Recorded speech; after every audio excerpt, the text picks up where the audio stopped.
நான் வன்னியர்கள் பெருமளவு மு.க. ஸ்டாலின் ஆதரிக்கிறாங்க. நான் வன்னியர்கள் மத்தியில் எடப்பாடி மேலே நம்பிக்கை போயிட்டு ராமதாஸுக்கு எதிராக அவர் அந்த 10.5 எய்த்து களத்துக்குள்ளே நிற்கலைங்கிற கோபம் பறையர், செங்குந்தர், உடையார், முத்தரையர், யாதவர், கிராமணி பேரை சொல்லுங்கலாம் ரிக்வெஸ்ட் வருது. எனக்கு பல ஜாதிகள் இருக்காங்க. இவங்க எண்ணிக்கைக்கு நியாயத்தை வழங்கல. எடப்பாடி பழனிசாமியும் சி.வி. சண்முகமும் இந்த சமூகங்களுக்கு நியாயத்தை வழங்கல, அநீதி செய்தார்கள். நியாயத்தை வழங்கல, அநீதி செய்தார்கள். எந்த நீதிமன்றத்திலே நான் சவால் விட்டு இதை சந்திக்க தயாரா இருக்கிறேன்.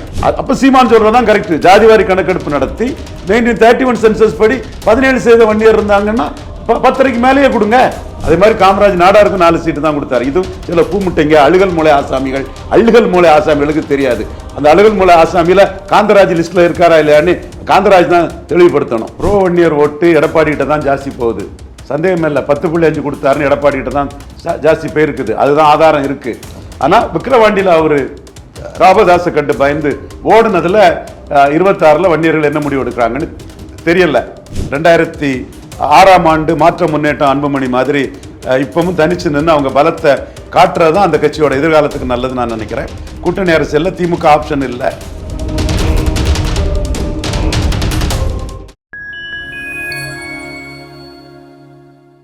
ஃபைன் டைம் வாய்ஸ் நேயர்களுக்கு வணக்கம். நான் உங்கள் சைதுபன். நம்ம சிறப்பு நிகழ்ச்சியில் நம்மோடு இணைந்திருக்கிறார் மதிப்பிற்குரிய அரசியல் திறனாய்வாளர் திரு ரவீந்திரன் துரைசாமி அவர்கள். வணக்கம். வணக்கம் தம்பி. முதலமைச்சர் மு.க. ஸ்டாலின் அவர்கள் இன்றைக்கு விழுப்புரத்தில் 21 சமூக நீதி போராளிகளுக்கான மணிமண்டபத்தை திறந்து வைத்திருக்கிறார். இந்த முன்னெடுப்பு என்பது ஒரு அரசு ரீதியான ஒரு செயல்பாடா, ஒரு பெருமைமிக்க ஒரு விஷயமா மு.க. ஸ்டாலின் பண்ணியிருக்காரு அப்படின்னு எடுத்துக்கிறீங்களா, இல்ல வன்னியர் வாக்குகளை அடுத்த தேர்தலில் முற்றிலுமாக கவர இந்த ஒரு விஷயத்தை கையில் எடுத்திருக்காரு அப்படின்னு எடுத்துக்கிறீங்க? நான் வன்னியர்கள் பெருமளவு மு.க. ஸ்டாலின் ஆதரிக்கிறாங்க. நான் வன்னியர்கள் மத்தியில் எடப்பாடி மேலே நம்பிக்கை போயிட்டு ராமதாஸுக்கு எதிராக அவர் அந்த 10.5 எய்த்து களத்துக்குள்ளே நிற்கலைங்கிற கோபம் பறையர், செங்குந்தர், உடையார், முத்தரையர், யாதவர், கிராமணி பேரை சொல்லுங்கலாம் ரிக்வெஸ்ட் வருது. எனக்கு இடைநிலை சமூகங்கள், அந்த சமூகங்கள் மத்தியில் நிற்கல. இவரு எடப்பாடி பழனிசாமி களத்தில் நிற்கல.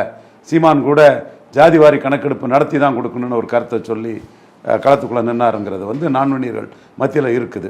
அதே வேளையில் வன்னியர்கள் பொறுத்தளவில் டாக்டரையா உடனே கொடுங்கிறாரு. ஜாதிவாரி கணக்கெடுப்பெல்லாம் அவர் நத்திங் டூயிங், உடனே கூட 10.5 எடுத்து வைங்கிறாரு. கிட்டு போராட்டங்கிறாரு. அப்போ நம்ம போன்றவங்க வண்ணார், நாவிதர், குயவர், போயர், ஒட்டர், வேட்டுவ கவுண்டர், ஊராளி கவுண்டர், வலையர், முக்குவர், பரதவராஜ குலம் மீனவர், ஆண்டிப்பண்டாரம், ஜங்கம்னு பல ஜாதிகள் இருக்காங்க.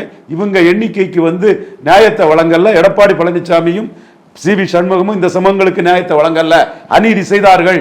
நியாயத்தை வழங்கல, அநீதி செய்தார்கள். எந்த நீதிமன்றத்திலே நான் சவால் விட்டு இதை சந்திக்க தயாரா இருக்கிறேன். வண்ணார், நாவிதர், குயவர், போயர், ஒட்டர், வேட்டுவ கவுண்டர், ஊராளி கவுண்டர், தொட்டிய நாயக்கர், மருத்துவர், மங்களா, ஆண்டிப்பண்டாரம், ஊராளி கவுண்டர், வலையர்னா முத்துராஜா தான் போன்ற சமூகங்களுக்கு எடப்பாடி பழனிசாமியும் சி.வி. சண்முகமும் நியாயம் வழங்கவில்லை. எந்த நீதிமன்றத்தில் நான் சந்திக்க தயாரா இருக்கிறேன். வழக்கு போடு. பாதிக்கப்பட்ட சமூகங்களா இருக்காங்க. ஜாதிவாரி கணக்கெடுப்பு தான் நடத்தணும் நான் சொல்றேன். டாக்டரையா அவர் கோரிக்கை வைக்கிறாரு. அவர் உரிமை வன்னியருக்கு உறுதியானவர்.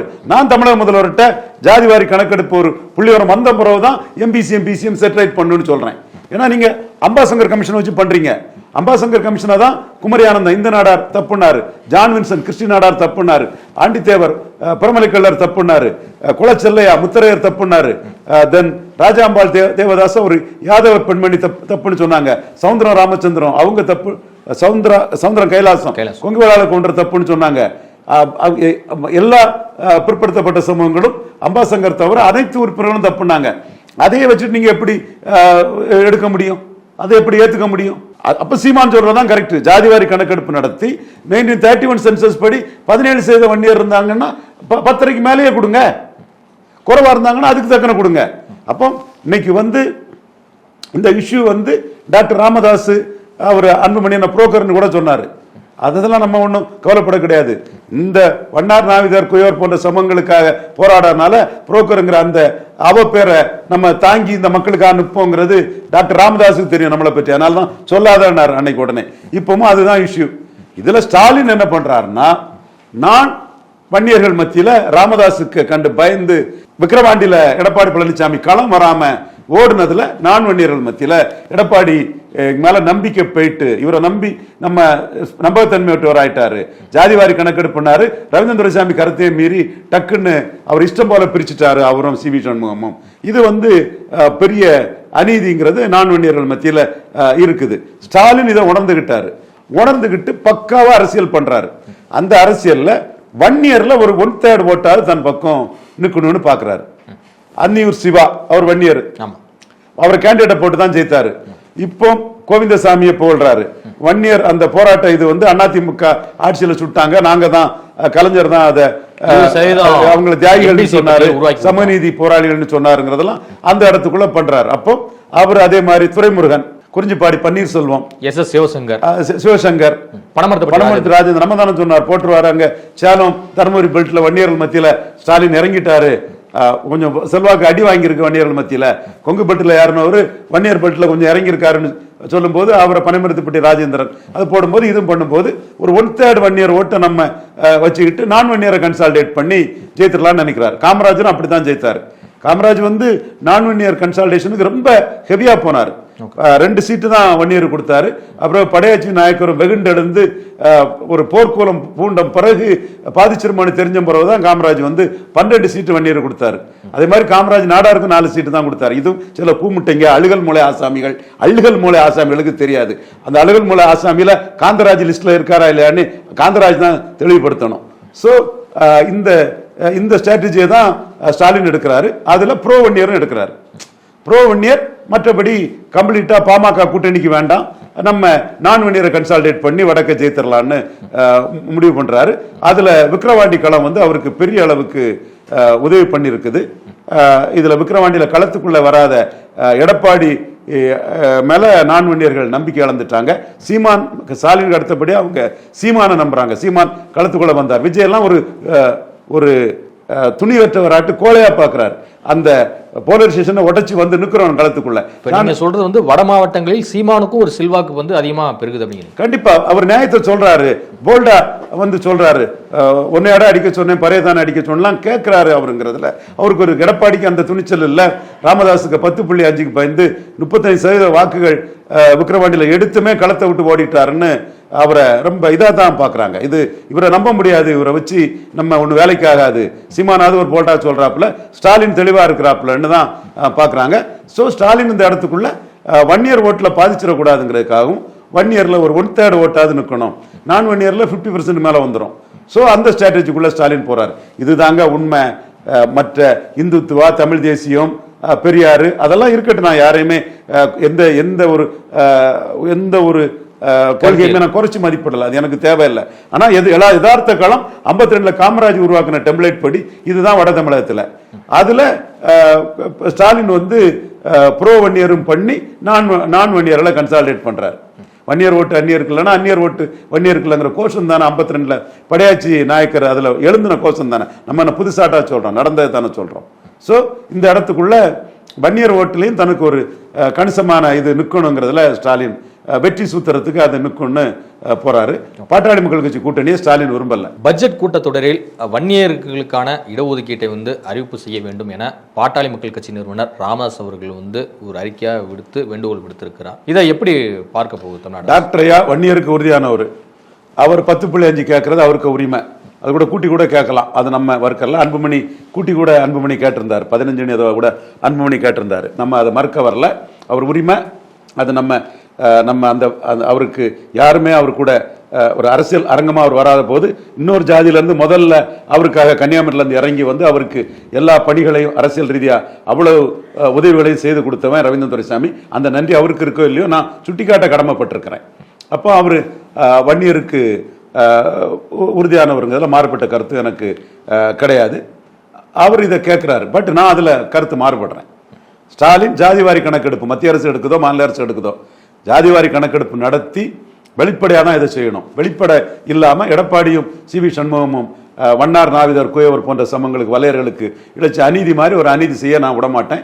ஸ்டாலின்ட்ட அதை நான் வெளிப்படையாகவே தமிழக முதல்வர் ஸ்டாலின்ட்ட ஜாதிவாரி கணக்கெடுப்புக்கு பிறகுதான் இதுங்கிறத நம்ம சொல்லிட்டோம். அவர் ஜாதிவாரி கணக்கெடுப்பு நடத்தாமலே இதை பண்ணணும்னு தமிழக முதல்வர் ஸ்டாலினுக்கு தன்னோட கோரிக்கை வைக்கிறாரு. அது அவர் உரிமை. என் கடமை நீங்க ஜாதிவாரி கணக்கெடுப்பு நடத்தி வெளிப்படைத்தன்மையோட தான் இருக்கணுங்கிறத சொல்லிட்டு அதை பலமுறை பேசிட்டேன். ராமதாஸ் வன்னியருக்கு உறுதியானவர்கள் எனக்கு மாறுபட்ட கருத்து இல்லை. அவர் விக்கிரவாண்டியில் எடப்பாடியை களத்துக்குள்ள வரவிடாம பண்ணி 29% வாக்கு அண்ணாமலை அன்புமணி அவங்க சாதிச்சது நான் அரசியல் அரங்கத்துக்குள்ள ஒரு முக்கியமான நிகழ்வாக தான் பார்க்குறேன். நீங்கள் குறிப்பிடுவது போல ப்ரோ வன்னியர் வாக்குகளை அப்படியே எடுக்கிறாரு ஸ்டாலின் ஒரு பக்கம். இந்த பக்கம் பாமக இன்னும் தேசிய ஜனநாயக கூட்டணிலாம் அங்கம் வச்சுட்டு இருக்காங்க. இப்போ அடுத்த தேர்தலில் அவங்களுடைய மூவ் என்னவா இருக்கும்? தேசிய ஜனநாயக கூட்டணி தான் தொடருவாங்களா, இல்லை அதிமுக பக்கம் சாய்வதற்கான வாய்ப்பு எதுவும் இருக்கு? ப்ரோ வன்னியர் ஓட்டு எடப்பாடி கிட்ட தான் ஜாஸ்தி போகுது, சந்தேகம் இல்லை. 10.5 கொடுத்தாருன்னு எடப்பாடி கிட்ட தான் ஜாஸ்தி போயிருக்குது, அதுதான் ஆதாரம் இருக்கு. ஆனா விக்கிரவாண்டியில் அவரு ராமதாஸை கண்டு பயந்து ஓடுனதுல 26 வன்னியர்கள் என்ன முடிவு எடுக்கிறாங்கன்னு தெரியல. விக்கிரவாண்டி ராமதாஸுக்கு ஒரு பூஸ்ட், 24 ராமதாஸ் படடி வாங்கியிருக்கிறாரு வன்னியர் ஓட்டுல. எடப்பாடி எழும்பி போயிட்டாரு. ஸ்டாலினுக்கும் தெரியும். இன்னும் சொல்ல போனா நம்ம எதுவுமே நாணயமா நேர்மையா கண்ணாடி மாதிரி உண்மையை பிரதிபலிப்போம். அதுல நம்ம எங்கேயும் தயங்குறது கிடையாது. சேலம், நாமக்கல், கள்ளக்குறிச்சி, விழுப்புரம், சிதம்பரம். சிதம்பரத்தில் ஆன்டி விடுதலை சிறுத்தைகள் ஓட்டு இருக்கு. அதனால தான் சொன்னேன், நீங்க அதிமுக சொன்னீங்கன்னா எலித்தவளை நட்பாகி சுத்தமா 10 வருஷம் அரசியல் பேரொன்னு திருமாவளவனுக்கு சொன்னேன். அதை இன்னைக்கு ரவிக்குமார் ஒத்துக்கிறாரு, சிந்தனை செல்வன் சோதரர் ஒத்துக்கிறாரு, வன்னியரசு ஒத்துக்கிறாரு, ஆளூர் சானவாஸ் ஒத்துக்கிறாரு, பனையூர் பாபு ஒத்துக்கிறாரு, பாலாஜி ஒத்துக்கிறாரு. எல்லாமே நான் சொன்னது கரெக்ட்னு ஒத்துக்கிறாங்க. திருமாவளவன் ஒத்துக்கிடலாம் ஸ்ட்ராட்டஜி அக்செப்ட் பண்றாங்க, அக்செப்ட் பண்ண திருமாவளவன் அதை அக்செப்ட் பண்றாரு. இந்த இடங்கள்ல முக ஸ்டாலினோட எடப்பாடி பழனிசாமி பெரிய தலைவராக இருக்காரு. ஆனா இன்னைக்கு அந்த விழுப்புரம் டிஸ்ட்ரிக்ட் நினைக்கிறேன் ஸ்டாலின் கூட்டம் ஒரு மாஸ் லீடருக்குள்ள ஒரு இதுவும் ஸ்டாலினுக்கு இதுவரை நான் ஸ்டாலின் மாஸ் லீடர் அந்தஸ்தை கொடுக்கல. இப்போ அந்த கூட்டத்தை பார்க்கும்போது ஓரளவு அந்த மாஸ் லீடருக்குள்ள அந்தஸ்து ஸ்டாலின் அந்த கூட்டத்தை மெல்ல உருவாயிட்டு வர்றது என் கண்ணெதிர தெரியுது. எனிவே இந்த இடங்களுக்குள்ள ஸ்டாலினோட வன்னியர்கள் ஆதரவுல எடப்பாடி பழனிசாமி தான் இந்த ஒரு 30-36 தொகுதிக்குள்ள ஸ்டாலினோட பெரிய தலைவரா எடப்பாடி பழனிசாமி இருக்கிறாரு. குறிப்பா இங்க தர்மபுரி தொகுதியில் கூட 23% வாக்கு எடுத்ததுல வன்னியர் மத்தியில் ஸ்டாலினோட எடப்பாடி பழனிசாமி தான் பெரிய ஆளு. அதே வேளையில அங்க அரக்கோணம் ஜெகத் ரட்சகன் வந்துட்டாரு. அங்க வெள்ளூர் இவரு கதிரானந்த் அவர் வந்துட்டாரு. சத்ரியன் சுதா இங்க வந்துட்டாங்க மயிலாடுதுறையில. தென் கடலூர்ல இவரு MK விஷ்ணு பிரசாத் வந்துட்டாப்ல. இப்படி ஒரு பகுதிகளில் வன்னியர்கள்ட்டையும் அந்த பகுதி வன்னியர்கிட்டையும் ஸ்டாலினுக்கு கணிசமான செல்வாக்கு இருக்கு. இந்த சேலம், தர்மபுரி இதை சுற்றி உள்ள இடங்கள்ல எடப்பாடி தான் வன்னியர்கள் மத்தியில் தெளிவா இருக்கிறாரு. ஸோ டாக்டர் ராமதாஸை பொறுத்த அளவில் அவர் என்ன முடிவு எடுக்க போறாருங்கிறது 26 சட்டமன்ற தேர்தலுக்கு முன்னாடி தான் தெரியும். இப்போ 10.5 விட்டுட்டு போனாருன்னா உருவமிழந்து போயிடுவாருங்கனால 10.5 அவர் ஸ்டெடியா கேட்டுட்டு இருக்கிறாரு. அன்புமணி கூட்டணி 10.5 கூட்டணி வாய்ப்பு போயிருமோங்கிற இதுல பதபதைக்கிறாரு. 10.5 கூட்டணி வாய்ப்பு போயிருமோங்கிறதுல பதபதைக்கிறாரு. ஒருவேளையில எடப்பாடியும் டாக்டர் ஐயாவும் சேர்ந்தா நான் வன்னியர் கன்சால்டேட் ஆயிருவாங்க திமுக அணிக்கு இதாட்டு. இப்போ நான் வன்னியர்கள் 70% இருக்காங்க வடக்க, வன்னியர் ஒரு 30% இருப்பாங்க. ஜாதிவாரி கணக்கெடுப்பு நடத்தினாதான் தெரியும். என்னோட ஒரு அசஸ்மெண்ட்ல அப்போ எடப்பாடி ராமதாஸை எந்த அளவுக்கு இது பண்ண போறாருங்கிறத பொறுத்திருந்து பார்க்கணும், என்ன ஸ்ட்ராட்டஜி எடுக்கிறாருன்னு. அன்புமணி எப்படியாவது நமக்கு கூட்டணி கிடைச்சிடும் நினைக்கிறாரு. திமுக கூட்டணி இல்ல. திமுக விக்கிரவாண்டி ஃபார்முலால தான் போவாரு. ப்ரோ வன்னியர் நான் வன்னியரை கன்சால்டேட் பண்ணக்கூடிய ஃபார்முலா தான் போனார். காமராஜ் வெளிப்படையாவே சொல்லி இது பண்ண ஒரு ஸ்ட்ராட்டஜி தான் இது. ஸோ இந்த இடத்துக்குள்ள டாக்டர் ஐயா 10.5 வச்சு நாம ஸ்ட்ராங்கா நிற்கணும், உறுதியா நிற்கணும், பலமா நிற்கணுங்கிறதுல டாக்டர் அந்த இதுல போறாரு. ஏன்னா அதுல அவர் விட்டாருன்னா இவர் குரு குடும்பமும் வன்னியருக்கு தனி ஒதுக்கீடு தங்களுக்குள்ள பெருமைன்னு அவங்களும் இதை வச்சு போல்ஸாக பார்க்கக்கூடிய மூவுக்கு வருவாங்க. ஸோ டாக்டர் என்ன பண்ண போறாருங்கிறது 2026 பிப்ரவரியில தான் தெரியும். பல இதுவும் பிப்ரவரியில தான் தெரியும். கடைசியா கூட டாக்டர் ஐயா எடப்பாடி கூட கூட்டணி போவார்னு சொல்லும்போது கிளிய வளர்த்து பூனையிட்ட கொடுக்க மாட்டாரு, தன்னுடைய வன்னியர் வாக்களை அப்படியே எடப்பாடி கையில கொடுக்க மாட்டார். எனக்கு தெரியும் வைகோ கையில கொடுக்க கூடாதுன்னு நான் தான் தடுத்தேன் 96ல. தெரியும், ஐயாவுக்கு தெரியும். தீரன், செஞ்சி ராமச்சந்திரன் இவங்களோட அந்த முயற்சியை மீறி நாம தான் தடுத்தோம். ஐசிஎஸ் விசாரணை எங்க மாவட்ட செயலாளர் இப்போ மாநில பொறுப்புல டாக்டருக்கு விசுவாசமா இருக்காப்புல தடுத்தோம். அதே மாதிரி அங்க போக மாட்டாருன்னு நம்ம சொன்னோம். 2024 நாம சொன்ன மாதிரி தான் அவர் வந்து கிளியை வளர்த்து பூனை கையில கொடுத்த மாதிரி வன்னியர் ஓட்டை அங்க கொடுத்து நாம ஏமாந்து போயிடக்கூடாது, அப்புறம் அரசியல் பண்ண முடியாமலே போயிடக்கூடாதுங்கிற முடிவை டாக்டரே எடுத்தாரு. என்ன முடிவு எடுக்க போறாருன்னு 26 பேப்பர்ல தான் தெரியும். களத்தில் இறங்குங்க, செயல் திட்டம் எல்லாம் பயங்கரமா இருக்கு வர்ற தேர்தலுக்கு அப்படின்னு சொல்லியிருக்காரு அன்புமணி ராமதாஸ் அவர்கள் சேலம் கூட்டத்தில். இந்த கருத்து எதை உணர்த்துதுன்னு நினைக்கிறீங்க? அன்புமணி ராமதாஸ் டாக்டர் ராமதாஸ் மையமாக வச்சு 10.5க்காக வன்னியர் தனி ஒதுக்கீடுக்காக தோல்வியை ஒத்துக்க மாட்டோம், தோத்தா தானே தோல்வி ஒத்துக்கிட்டா தானே தோல்வின்னு அர்த்தம், தோல்வி ஒத்துக்கிட மாட்டோம்னு அவங்க வன்னியர் டாக்டர் ஐயா மாதிரி வில் பவரோட ஃபைட் பண்ணுறது தான் அவருக்கு நல்லது. கூட்டணி கிடைக்கும்னு நினைச்சாருன்னா அவருக்கு பெரிய ஏமாற்றமாக இருக்கும். கூட்டணி அரசியலில் பாமகவுக்கு பிரஜாதிகள் ஓட்டு கிடைக்கும் நான் கருதல்ல, கண்டிப்பாக நான் கருதல்ல. அந்த இது அவங்களுக்கு பின்னடைவு பெருசாக இருக்குது. ஒருவேளையில் எடப்பாடி சிஎம்மா சொன்னாங்கன்னா அந்த தர்மபுரி இந்த சைடில் கொங்கு வேளாளர்கள் ஓட்டு கிடைக்கலாம், மற்ற ஜாதிகள் ஓட்டு கிடைக்கும் நான் நினைக்கல. ஸோ அவங்க இழந்த செல்வாக்கை மீட்டு வரணும்னா விக்கிரவாண்டியில் அவங்க ஒரு புஷ்டில் வந்துட்டாரு. விக்கிரவாண்டி அவங்களுக்கு ஒரு பூஸ்ட் தான். மக்களவையில் இழந்ததை விக்கிரவாண்டியில் ஓரளவு தாக்கு பிடிச்சிட்டாங்க. 26 தனிச்சு நின்று 2006ஆம் ஆண்டு மாற்ற முன்னேற்றம் அன்புமணி மாதிரி இப்பவும் தனிச்சு நின்று அவங்க பலத்தை காட்டுறது தான் அந்த கட்சியோட எதிர்காலத்துக்கு நல்லது நான் நினைக்கிறேன். கூட்டணி அரசியலில் திமுக ஆப்ஷன் இல்லை, அல்லது என்டிஏலே கன்டினியூ பண்ணணும். என்டிஏல கன்டினியூ பண்ணுறதும் நல்ல ஆப்ஷன் தான். என்டிஏ தான் அந்த 10.5 ஹோம் மினிஸ்ட்ரி அமித்ஷா வந்து கவர்னர் மூலமாக வந்து கிளியர் பண்ணி கொடுத்தாரு. அமித்ஷாவுக்கும் பாஜகவுக்கும் அந்த 10.5 கிடைச்சதில் ஒரு ரோல் இருக்குது. என்டிஏலே கன்டினியூ பண்ணலாம், அல்லது தனிச்சு போட்டியிடலாம். என்ன முடிவு எடுக்கிறாங்கன்னு தெரியல. உதயநிதிக்கும் துரைமுருகனுக்கும் பனிப்போர் இது நிலவுதா? இப்போ சமீபத்தில் கொடுத்த ஒரு பேட்டியில் வந்து துரைமுருகன் வந்து சொல்கிறாரு உதயநிதி இன்னும் அதிகமாக கற்றுக்கணும் அப்படிங்கிறத வந்து சொல்லியிருக்காரு. அவருடைய பேச்சு என்ன சொல்ல வருதுன்னு நினைக்கிறேன். அதாவது பேராசிரியர் சொன்னார், ஸ்டாலின் கலைஞருக்கு மட்டும் வாரிசு இல்லை எனக்கும் தான் வாரிசுங்கிற இதை சொன்னார். அப்போ பேராசிரியர்கிட்ட இந்த கட்சி ஸ்டாலின் தலைமையில் தான் நிற்கும், அதனால் என் இமேஜை ஒன்றும் நான் இழக்க மாட்டேன், ஸ்டாலின் எனக்கும் வாரிசு தான்னு அந்த ஒரு பெருந்தன்மையான ஒரு இடத்துக்குள்ள இருந்து நானும் பெரியவன் தாங்கிற அதையும் அசெப்ட் பண்ணி கட்சி நன்மைக்கு ஸ்டாலினை வச்சு தான் அந்த கட்சி ஒற்றுமையாக நிற்க முடியுங்கிற அந்த ஒரு இதை பண்ணார். துரைமுருகன் அந்த அளவுக்கு பேராசிரியர் தன்மையில் துரைமுருகன் இல்லைன்னு நான் பார்க்குறேன். பேராசிரியருக்குள்ள அந்த அளவு தன்மைக்குள்ள துரைமுருகன் இல்லைன்னு நான் பார்க்குறேன். அதே வேளையில் பொலிட்டிக்ஸ் மூவ்ஸ் அண்ட் கவுண்டர் மூவ்ஸ்ன்னு சொல்லும்போது கவுண்டர் மூவ்ஸ் பண்ணதுக்கும் திமுகவுக்குள்ள வந்து ஸ்டாலினை எதிர்த்து துரைமுருகன் எதிர்வினை ஆற்றுறதுக்கும் உள்ள சூழ்நிலை இல்லை. அதே வேளை துரைமுருகனுக்கும் பேராசிரியர் மாதிரி ஒரு சீனியாரிட்டி இருக்குது. ஒரே கட்சியில் வந்து கண்டினியூஸாக அப்படியே வந்து பேராசிரியர் எப்படி எம்ஜிஆருக்கு இது அழைப்புகளுக்கெல்லாம் இணங்கி போகலையோ, கலைஞர் கூட உறுதியாக நின்னாரோ, அதே மாதிரி துரைமுருகனும் வந்து சலனப்படாமல் கட்சிக்குள்ள சின்சியராக நின்னாருங்கிற ஒரு இதுவும் துரைமுருகனுக்கு இருக்குது. எனக்கும் துரைமுருகனுக்கும் உள்ளது 7ஆம் பொருத்தம், அது வேற விஷயம். நான் சில விஷயத்தெல்லாம் வந்து அந்த சங்கூதுற மேட்டர்லாம் ஏயா நீங்கள்லாம் இன்னும் நினைவிழந்து போய் மந்திரியா இருக்கணுமா, அது காமராஜ் சொன்னதியா, இது கூட தெரியாம முட்டாள்தனமா வளர்றீங்களா நான் துரைமுருகன் சொல்லுவேன். அதுல நான் எனக்கு குறை வைக்க மாட்டேன். பட் அவருக்குள்ள மெரிட்ஸையும் நாம பதிவு பண்ண தவறக்கூடாது. சின்சியரா இருக்கிறாரு, ஒரு பெரும்பான்மை சமுதாயத்தை சேர்ந்தவர், அந்த கன்சிஸ்டண்டா இருக்கிறாரு, இதெல்லாம் அவருக்கு மெரிட்டு. பொருளாதார பலமும் இருக்குது.